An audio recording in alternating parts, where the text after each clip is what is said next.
fishing, it's in my soul.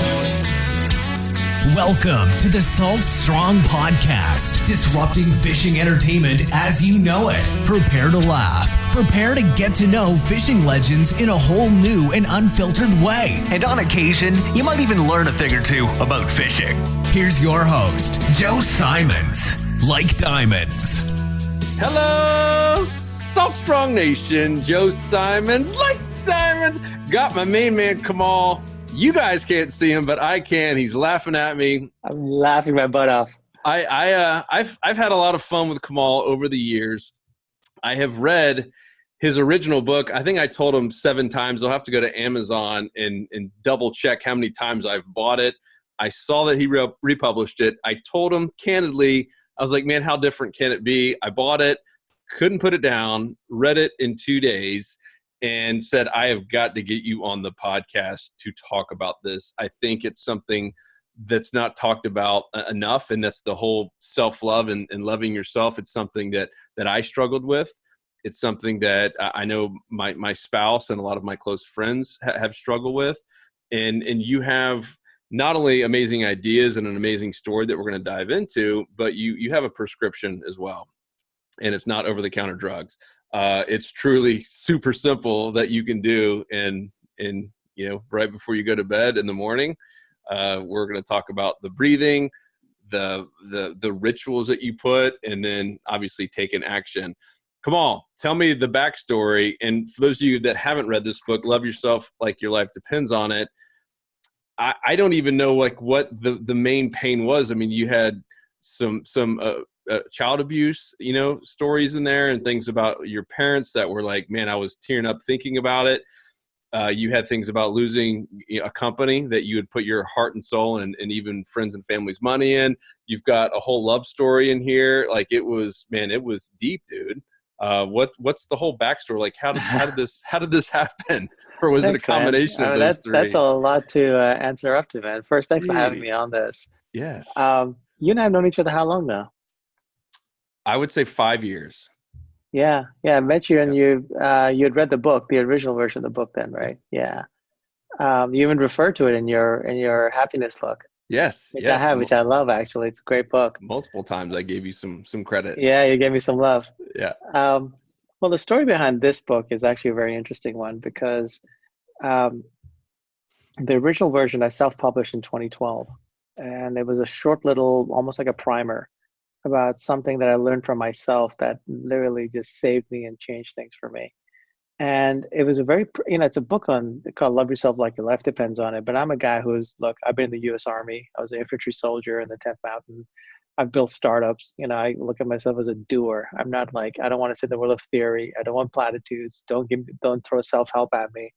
Yet here I wrote this little book to share how something that was transformative for me when everything had fallen apart in 2011. And what was interesting was I didn't expect to do anything. I just wrote it because I was going to share copies with friends of mine to help them. And it took off. It literally became a viral sensation where I would meet people randomly like you and be like, yeah, I love your book. It really helped me. And it became a full-on viral sensation for years and years and years. And I did something that most people don't do because I didn't expect it to sell. I was just sharing something from a very practical way. I put my email address in the book. And guess what? I got a lot of emails. I've gotten thousands, if not tens of thousands of emails from readers, and I responded to them, right? And over the years, I saw a pattern in the emails, and a lot of them, this book stopped them from killing themselves, it changed their lives, self-esteem issues, so forth, really helped them. But in there were questions that were coming up, and I started to see a pattern and a theme in the questions. And as this book became bigger and bigger in the world, I realized, look, if I need this book to be out there, I need to do the full thing. I need to resolve these questions because I never expected it to take off. So I just did a little short thing. And so so basically being a startup guy, now had all the data of what the people who had read it, who had applied it, what was missing and what they needed to know that I held back on, including stuff that they've struggled with, which I've struggled with. And I need to show them how to use this to overcome that, including childhood stuff, which is why I share it in the book, not to share my life story. I could care less. It's more it's all meant for one place to help, to show one man's journey how he overcame this and how it's so simple and practical, and how to do it. And so I set out to do it, and it took me about a year. Worked really hard on this version. It's like almost 4 or 5 times the size of the original version. Yeah. And the way I write. I'm a huge Hemingway fan, who was a big fisherman, by the way. Oh, Huge. yes. I'm a huge Hemingway. But he's the one I studied obsessively to write. Yeah. And every word matters. And so like this is maybe 4 or 5 times as big, but still every word matters, and it's resolved all the questions and what was lacking. So this is the book that, basically I want to give someone a book like, bam, put on the table, like you read this, you will know why and exactly how to love yourself, like step by step, practically, in a way it becomes part of your life. And so that's kind of like the story behind the book, and it just came out in January. And for those of you who haven't read it, and we're really gonna dive down into this one sentence I'm about to say. If someone said, like, how would you explain this book?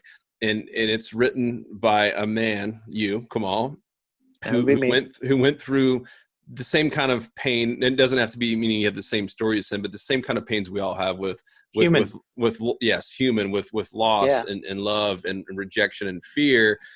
And he healed himself by basically saying, I love myself. I mean, that, right. Well, there's more to it. There's a lot more to it. In 30,000 foot view. And because even if someone told me that, I'd be like, well, man, tell me more. Like, that's the elevator pitch. Yeah. Tell me more. Yeah. So let's dive into that. Like, how did you even discover that was going to work? And by the way, it does. If you follow his, I was doing it as I read it. I would take the 10 breaths and do a little meditation, and the mirror part was a little bit tough for me. I'll be honest. Tough for all of us, man.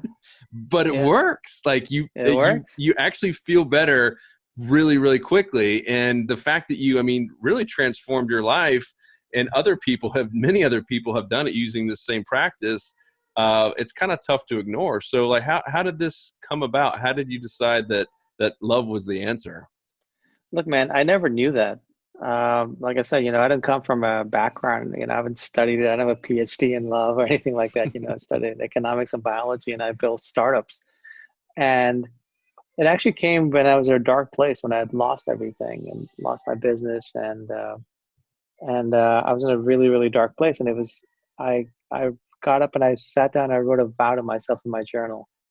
And the vow that came out was not what I set out to write. I didn't know what was going to come out. It was just pure like, I'm going to get out of this. I don't know how, but I just put in my journal how to get out of it. And what I ended up writing was a vow to myself to love myself. And I remember sitting back afterwards and thinking, what the hell is this? Like, what did I just write? Because I don't know where it came from. It came from somewhere deep. And also, I didn't know how to. I didn't, but I do believe in the fundamental power of commitments to yourself. So I made a commitment to myself. So now I had to keep it. So I actually set out to do it.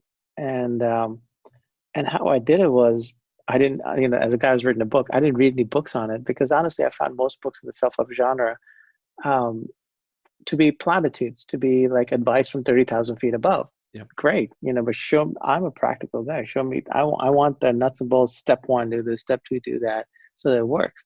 So I just set out to do it for myself. And what I knew was that all my issues were in my mind, right? The suffering was in my mind. So what I had to do was I had to work on my mind. Nothing outside was going to solve that. I had to what was actually causing the issue, which is where it's all at. The issue and the solution is inside. So I set out to work on the inside, and I didn't know how, but I had nothing to lose. So I just started trying things, and what worked, what made me feel better, I went deeper. And if it stopped working, I threw it away. Or if it didn't work as well, I threw it away. I just cared about results.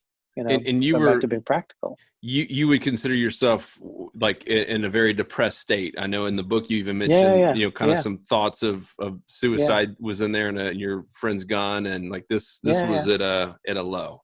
Yeah, that's a good way to put it. And it was basically just working on my inner self, and then I noticed certain things started to shift my inner self.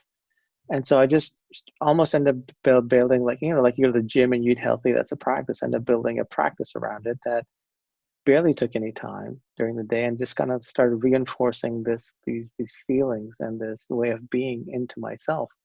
And it made a huge difference. It really changed a lot of things. And then I started sharing with friends, and I know for them to start sharing and changing a lot of things, because it's the mind. Human mind is a human mind. It's a monkey throwing bananas. We all have the same monkey, right? The cage, the bars might look different, scenery might be different, but it's the same damn monkey, right? It's the Yep. human mind. So I was just working on the human mind. So if it works for me, I find it start working for others. So that's what originally led to writing the original book, which then just, here's another really amazing thing, right? I put it out to the world, not expecting anything, and it snowballed, and all these people, it helped, and they responded. Now their response is responsible for now, like the expanded version out. It's amazing how things work. Well, I know in the book you talk about it briefly, and you've shared this with me. You were scared to even put it out there, right? I mean, it took guys like, guys like James, because you were, this could kill your reputation, right? And I did the same thing on the podcast. I talked about my struggles for many years with anxiety attacks, and I actually deleted the first episode, wouldn't put it out there. Wow. And I kept feeling that, just something inside of you can't really explain it. Like, I need to tell the story. And I did it again, recorded it by myself. No one interviewing me not interviewing anyone else, and just told the story. And I cried. I broke down. Like, the worst thing when you're on the air is to have that, that dead air, the dead space. And I did, and I put it out there, and I was too embarrassed to even listen to it. I just did it. And I prayed that it would go well. And it was crazy. It's beautiful. The amount of people that reached out to me, and that's beautiful. And I felt better, and I know you did the same.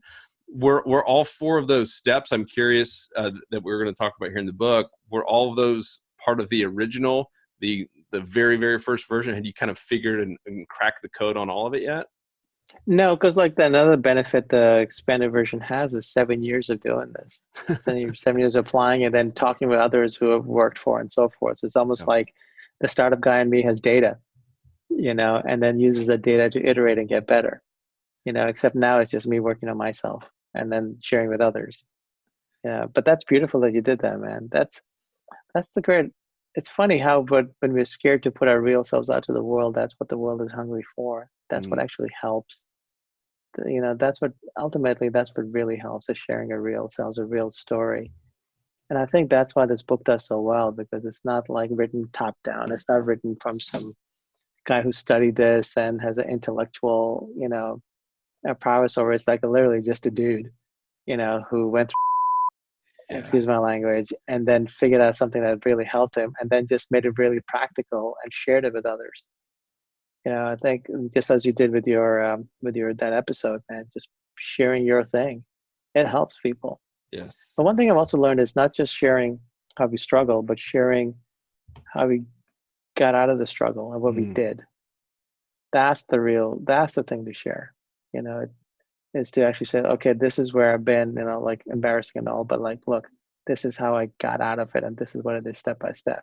And because these are all human things, internal things, anyone can do them. It's beautiful. The problem and the solution is both inside.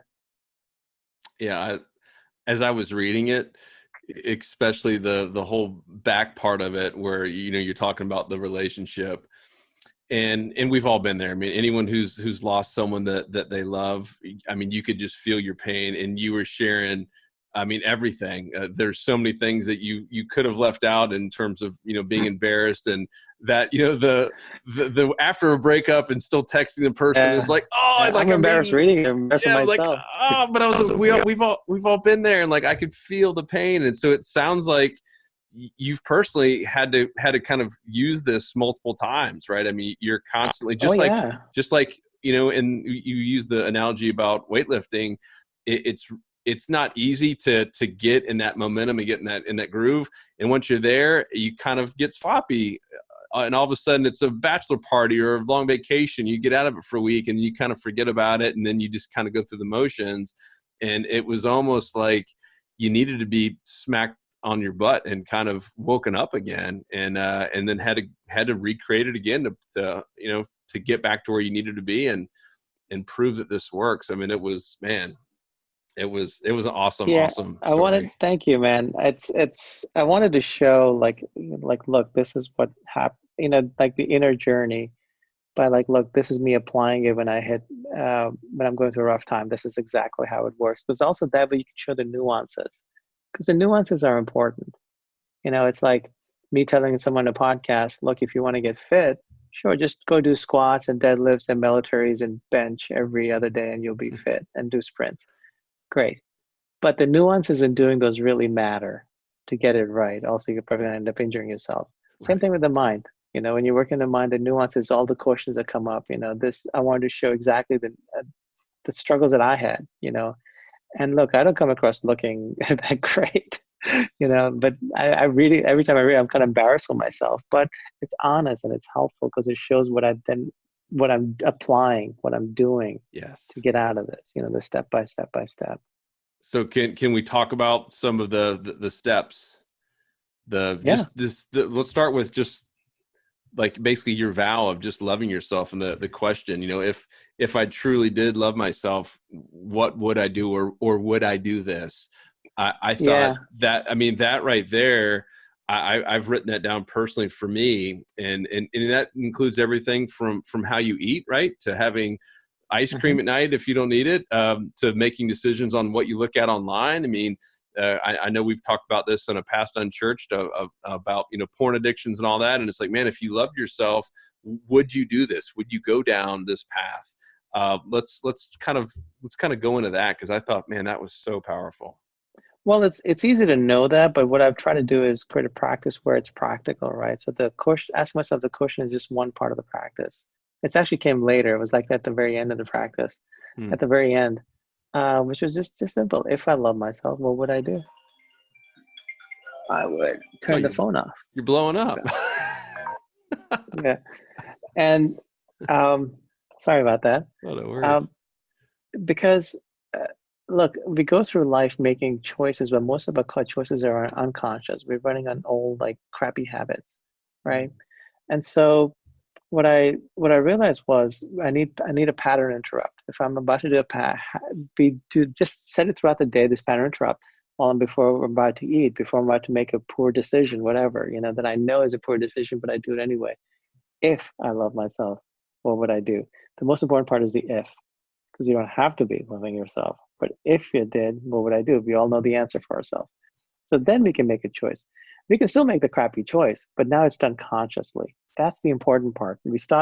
Because of this, we start making our choices consciously. And eventually, when you do this consciously, you will just self-correct.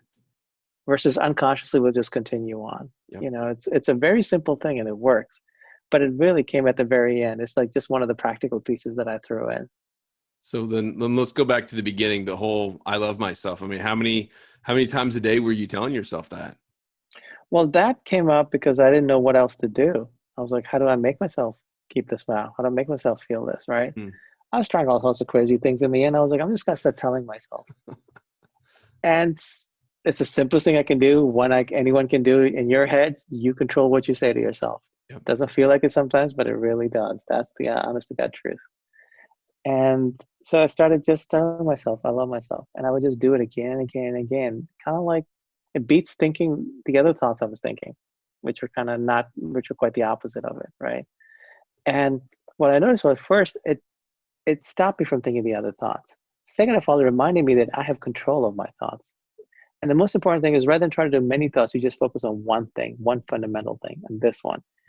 And I noticed that for a couple of days, and I started it started shifting me. But then I also started adding feeling to it, because we also generate our own feelings. And I go through the book how I do it using the concept of breath and light. That makes it really easy. And all of a sudden, here I was walking around feeling it for myself, where like just a few days ago, I was feeling the opposite. What had changed? Nothing. Just me working on my inside. That's the only thing that had changed, right? Which was powerful, because I realized the power of my thoughts and my emotions is actually on the inside, not on the outside. So you were tricking yourself, because at the time you didn't really believe that, right? I'm guessing maybe deep down. I believe the opposite. And honestly, I was like, am I faking this? And then I was like, well, I don't care. Feeling is feeling. Who cares? You're feeling what you're feeling. And then, as I've studied, like researched this over the years in neuroplasticity, realize it's not tricking yourself, because most of our underlying feelings and emotions are just patterns that we've layered in over a lifetime. Mm. Just consistent use with thinking consistently and feeling consistently. All we're doing is creating, not picking one specific thing that's really powerful and transformative, who's not transformed by the word love or the feeling of love. And then just focusing on that. And so you start basically deciding, I'm going to choose what thought patterns are going to run in my head. And I'm going to just nail this in. So then I came up with a practice of like doing it from different angles, like the mirror, the meditation, the loop, and the 10 breaths, and then the cushion, all these. But put through the day, they barely take any time. But what they do is throughout the day, you just like layering this to yourself until it like it starts to become more natural, where you're working less at it. You start to feel it more. You actually start to think from that place. When you start to think from that place, it's really beautiful because like, wow, now this is actually becoming laid in my subconscious. This is actually starting to run the show rather than the other ones. In the book, you talk about how all of a sudden life was getting better. The right people were coming into your life, Mm-hmm. right? That doors were opening. It was, I mean, you used the word magic multiple times in the book, and that's what it felt like reading it. That's something I've learned. Is that someone very wise years ago told me life is from the inside out. I think I remember that when I went into this, and that's why I work on the inside. And what I've learned, and this is where it gets down to what is the nature of life, which is the nature of reality, which is everyone's got their own thing, own explanation. But what I learned was when you work in the inside, your inside shifts, your outside starts to shift. Mm. And we all fundamentally know it too. Whenever I tell someone to, like, they nod like you're nodding, we've all experienced it. So there's something there. So why not what I've gone to is like, why not just consciously work to create that place so that even the outside gets better. First, the inside gets better than the outside, as within, so without. So how long did it take you, or have you heard of people saying, man, it changed in a day? Is it a week? I know there's different types of pains people have to get through. Yeah. But when did you start feeling usually the emails I get from people, usually within a few days, they start to see a shift. Okay. You have to be doing it. Yes. Or you could, one emailed me yesterday. He's a 72-year-old guy. It was really, I'm amazed by the emails I get, and people tell me about their life stories and stuff. And he's like, he's been doing it 8 days, and it's already like changing a lot for him. This is basic human stuff. This is basic, mind stuff. If you do it, it will work. It can't. You're basically, what you're doing is you're taking reins over that monkey and that's throwing bananas. You're just controlling it better to what you want. That's all it is. I would say it's worth doing, for regardless of whatever you believe, because your worst case is you're going to feel better by yourself. Not a bad thing. No. So I'm curious, and you talk about it in the book, and I think you use the airline analogy, right? Where, when they say if you're about to go down, to put oxygen on yourself before even your own kids, and it seems counterintuitive.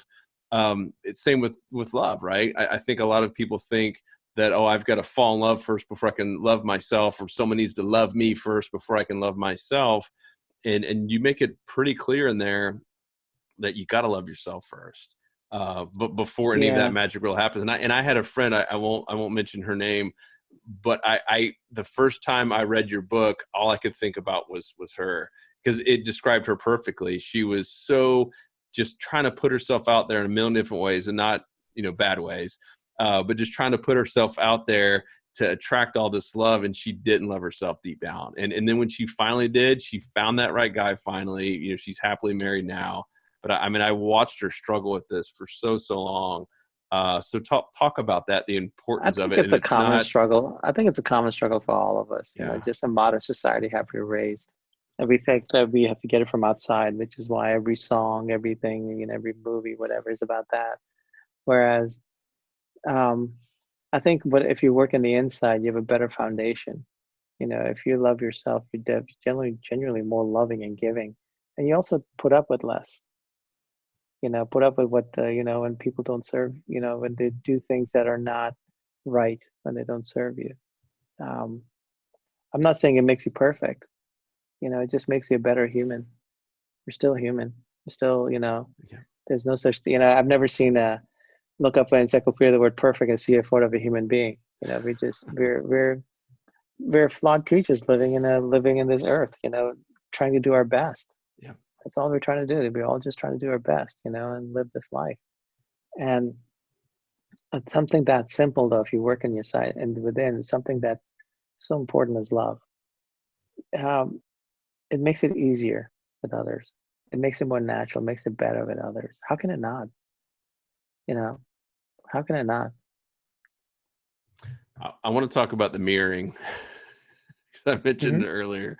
Talk about Hmm. these steps. Like how did that even happen? And I was, I tell the was, listeners what that means when you say the mirror. the mirror is something that when I was doing that mental loop, that I love myself thing, where I was making myself feel it. One day, I think I was just in the bathroom and looking at myself in the mirror while doing it. I noticed that if I did it, look in my left eye and only looked at my eye, not my face, my eye, it connected with something deeper, more to like a visceral, physical part of me.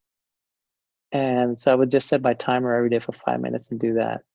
And what I noticed was this attacked it from a different angle. Now this made it anchored it to a physical thing, to like a physical feeling.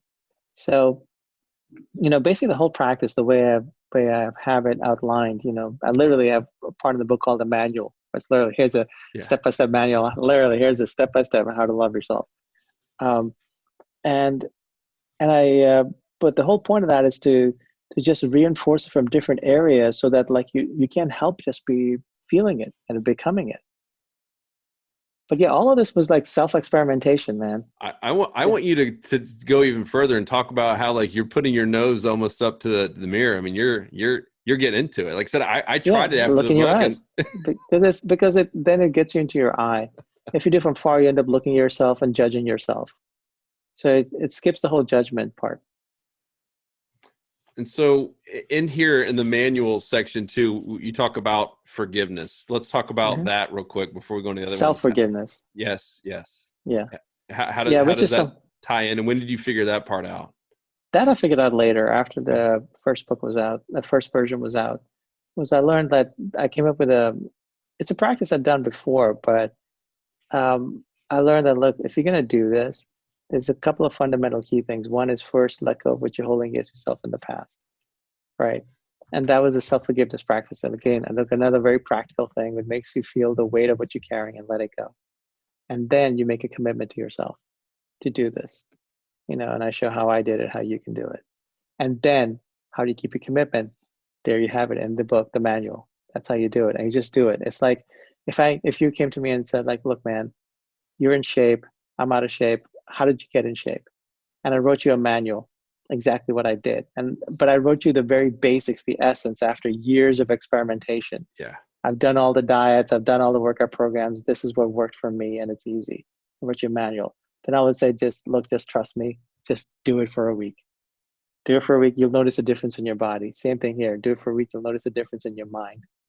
All right. And then let's talk about the meditation part too, because that's a pretty critical part, and that's where I feel like I get a ton of like value from that part, and it seems to be the days that I do meditate in the morning, Mm-hmm. whether I'm saying I love myself or not, and just having that prayer time, that quiet time, my day's better. But I really struggle with it, and you give some great tips on music and keeping it short, because you read some of these books, and with that one guy, the surrender experiment, the dude's meditating for 4 All hours, and day. I was like, Yeah. how can I can't even go 4 or 5 minutes. Like, how am I supposed to do Your this? kids are not gonna leave you alone. So it's talk about the meditation it's part.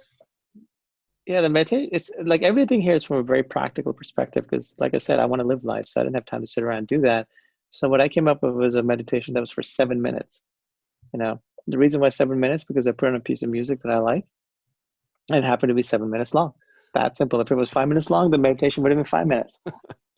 And you put on a piece of music that really feels good to you. Don't do vocals in it because you don't want someone's, voice in your head. You just want music. And um, and I would do basically what I did with the mental loop. I would feel like light coming in with the in breath, feeling love for myself, and then the out breath, releasing whatever comes up. And I would just do that in a focused way during the meditation until the music ran out. What I noticed was that eventually my brain started getting anchored to that music. So now, like, I can sit down, I turn the music on, my mind just starts to go there. Hmm. So just doing that daily. It's another small part of the practice, but I found that to be a very powerful part that, I tell people, if you're going to do this, to make sure you do that. And you may not notice the effects right away because meditation is like that, right? But you will notice the subtle changes start to come on the inside, and a lot of people email me and said, like, look, it's because of you. For the first time in my life, I meditated because most people are scared of it, right? Yeah. And mine is a very practical. It's still all around this one thing. Love yourself, love yourself, love yourself. It's just putting it from different angles, until your brain just starts going, oh, screw it. Okay, I'll love myself. And do you still do it today, every day? Yeah. Wow. And do you don't have to share the exact song unless you want to, but is it a classical piece? What kind of Yeah, music? it's a classical piece. I've used different pieces, and I really think a lot of people will email me and ask me, like, what's the piece you use? And I'll tell them, but like my thing is like, look, the reason why I use it is because I had good feelings about it. What you want to do is find a piece of music that you have good feelings about, because that's another thing you're doing is you're anchoring that music makes you feel, right?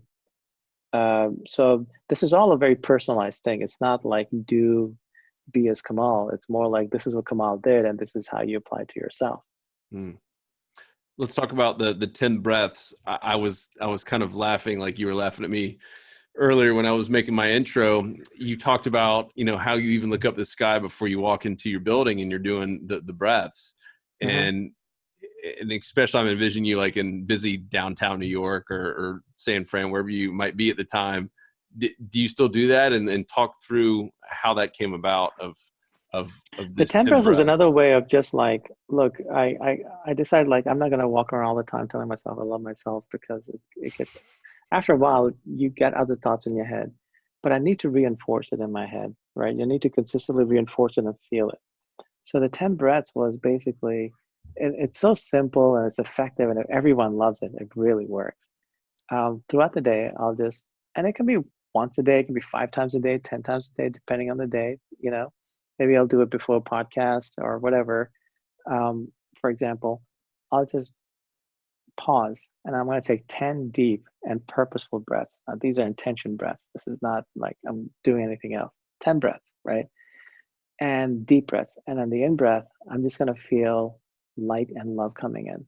I can say I love myself, or maybe not, but just feel light and love coming in from above. Sometimes I like to imagine like the galaxies above just tipping and like all the light coming in above into me. And then I breathe out whatever it is for 10 breaths.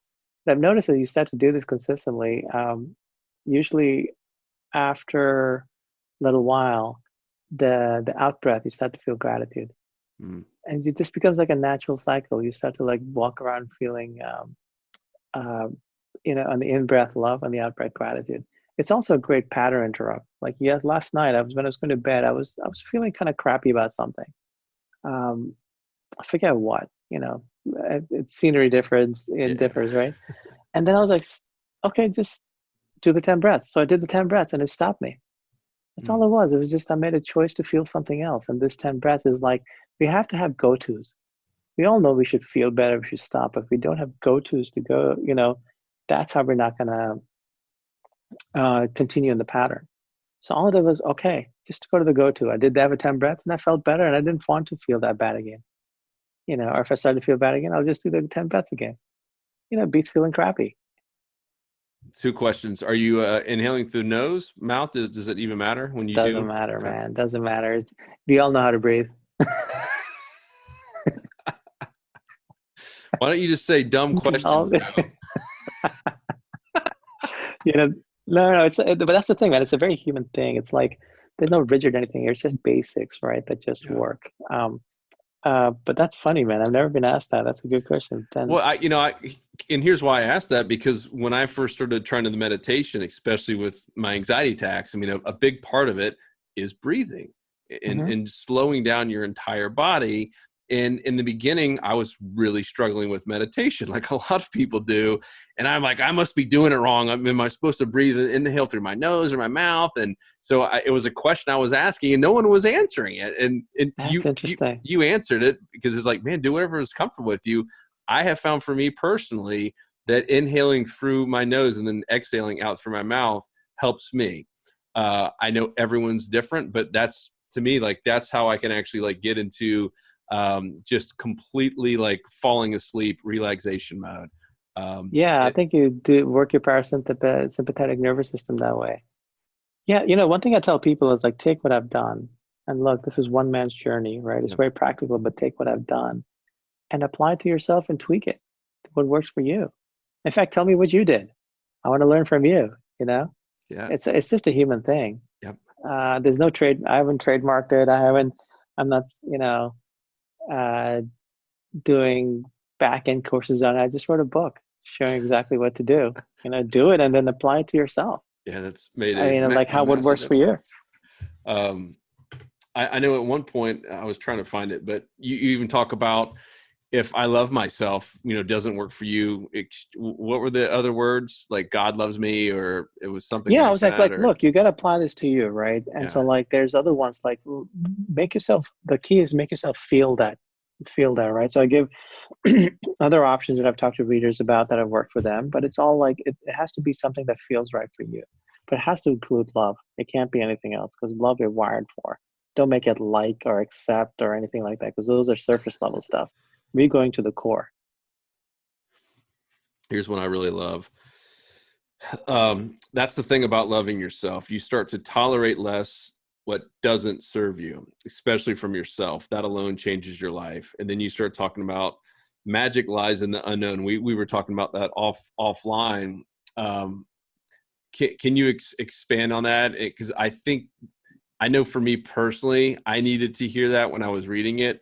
And there's certain things, just daily things, making a sales call or whatever it might be, where there's just that little ounce of fear. And I had one recently, Kamal, because of while I was reading this book, and I wasn't going to it was actually a sales call, and kind of an uncomfortable, like nervous one to a CEO. And I did it, and I was about to hang up because I was getting the voicemails, and I finally found his extension and I hit it. The dude picks up, and we had the most amazing conversation. This just happened. And That's I was awesome. just like, holy smokes. And I mean, it's right here in the book. And that was me just facing that unknown. And I don't know exactly what's going to happen, but I was giddy after the call. Like it couldn't have gone any better. And the fact that he happened to pick up right then and there was a miracle in and of itself. So it was, or magical, I should say. Talk That's about awesome. Maybe some stories in your life that's happened. Well, look, I mean, I'll give you a clear example. Like, I was terrified of putting out the original book. I'm terrified of putting out the second version because I go really personal in it, right? Yes. And I go personal in it because it's helpful. Yes. Because I'm actually because a lot of people email me the issues they're having, and I want to show them they're not alone and how I've used this to actually overcome those issues. But man, sharing of yourself is scary. Sharing yourself to strangers, to the world. I don't need my friends to read about my issues, or even my friends or anyone. It's really, really scary, but I put it out because I know it would help, and the response has been beautiful. You should see the emails I get for this new version, man. People are just like really going deep in this because of that, in a way they weren't in the first version, because I didn't go deep in the first version. That right there shows you, like, look, I thought about cutting a lot of the stuff that in this book out in this new version, and thankfully the publisher stopped me from doing it. And I was scared. I'll be honest. If they let me, I probably would have. Wow. Yeah. I'm glad you kept. I'm glad you kept it in, man.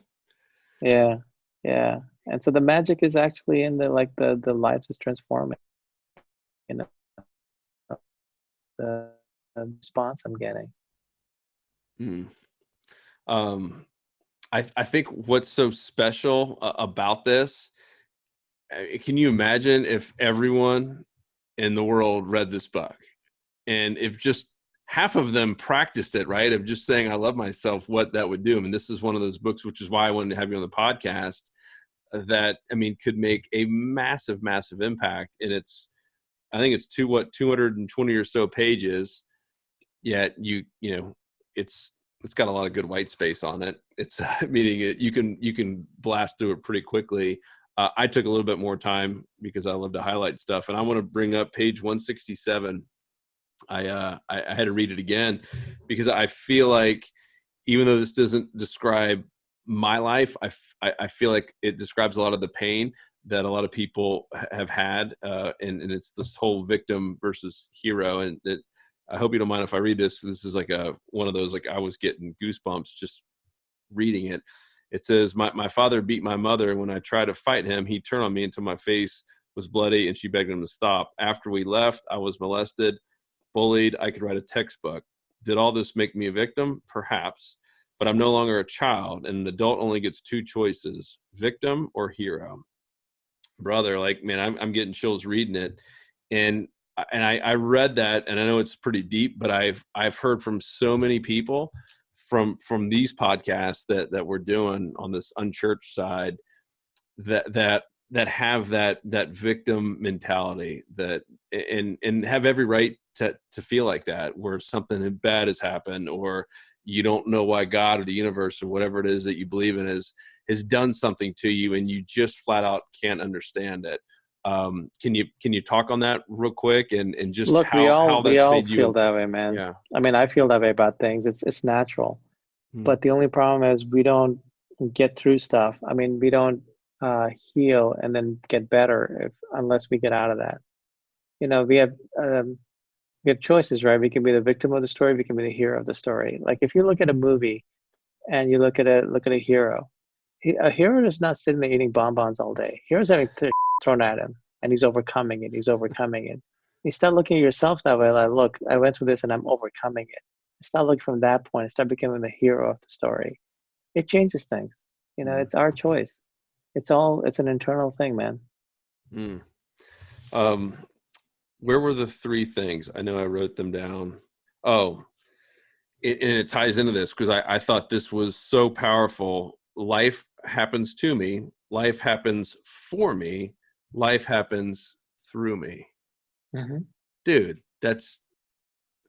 I mean, I wish everyone in America or the world just heard that and could think through that. I'm going to repeat it. Life happens to me. That's really step one, where a lot of us are. Life happens for me, and then life happens through me. And you went through all three stages. Yeah, I think, you know, as we start to get out of victim mode and do like this loving yourself practice is done for me. Like, whenever I'm doing it hardcore, Yep. is I go to the life happening for me very easily, and then life happening through me. You really start to feel like you're just in flow with it. Like, this is for your own good. This whole thing exists for your good, and you exist for its good, whatever the whole show is. And the common denominator is love. Seems to be, man. Seems to be. Man, I want to say I love it, but that would be just way too many puns here. So, Brother Kamal, thank you so much. One, for coming on the show. Thank you just for writing this and putting yourself out there, and telling the truth. It made it so real. It's why so many people are attracted to you and attracted to this book. If you've made it this far, please do yourself a favor. Buy one for a spouse or a boyfriend or girlfriend. If you're struggling in a relationship, I believe this can heal a lot of people. I truly do. And it's love yourself like your life depends on it. Kamal Ravikant, you can find this. Amazon is the main place. Amazon. Go to any bookstore. Go to your favorite independent bookstore. Go to Barnes & Noble. Go to Amazon. Oh, look at anywhere. you. You're all over the place Audible. now. Yeah. They've actually sold rights for this book now in all these different countries. It's going to be fun to watch it come out in local languages all over. That's so cool, man. Yeah. So cool. And it's crazy just for any of you who are listening that have a story. Kamal, I know you're an author now, but I mean, you were in an investment, right? I mean, you're a Silicon Valley kind of guy is how a lot of people think of you. Mm-hmm. And you shared truth, and you shared your story of how you healed, and went out there and never had any intention of being a best-selling author. And now 6-7 years later, you have publishers reaching out to you. I'm sure paying you some coin to do this, but the big thing is just the impact this is going to leave on people. So I challenge all of you, if you guys have a story, man, tell it. Even if you're not going to write it down and publish it, share it with a friend. Like I did on the podcast. You never know who might need to hear that story. I mean, what kind of person you might impact and possibly even save their life, like you've done with this book. So I don't know why I'm holding it up here, because you and I are doing the video, but this is audio only. So you guys can envision me holding up the book in my hand right now. Love yourself like your life depends on it. Thanks, man. Love it, brother. Thank you so much. Everyone, please go to Amazon, buy the book. It's got every version out there, Kindle, paperback, hardback, Not audio. paperback, hardback. Oh, I'm The sorry. paperback's the old early version. Can you even get that anymore? Is that now a collector's item? There are third-party sellers who sell it, and they're kind of price gouging on it, which I don't like. And also, there's no need to buy the original. I got 7 of them right here in my bookshelf somewhere. Yeah. Like people were selling it for like $50 a piece at one point. It was insane. Because when I had to take it offline, and this was coming up. Now that this is out, that one's more reasonable. But there's no need to get it because the original version is baked into this new version. Yeah. Oh yeah. This is it, man. You nailed it. Thank you. Yeah, I've done the work with this one. Yes. So this rests on its own. Yeah, you put all the heart and soul into this one, dude. Do you have? I know you've got a lot going on with life and business. Are you on the social media much? Any place you want people to follow you? Or the usual. Okay. You can look me up on the usual. But my email address is in the book. You can always reach out to me, and sometimes I get swamped. It might take me a little while to get back to you, but I always do my best. Brother, thank you again. I will continue to send people your way and make sure they buy this book. And if you guys have questions, hit me up. We're going to put a whole podcast show notes like we always do. You can go to saltstrong.com/podcast or /unchurched, and we'll have links to all this to buy it. If you have specific questions, I can shoot them over to Kamal. But he answers pretty much everything in this. We did I don't know, it was, what do you think, 6,000-7,000 foot view? We started at 30, went pretty low. But man, the stories in here, they'll make you tear up, give you goosebumps, and you'll probably learn a whole lot about yourself and how to love yourself. That's it. Right. We be out of here. Thanks, Kamal, brother. thank you so much, dude. Fun times. All right. Thank you. We out. 'Cause fishing, it's in my soul, it was pain.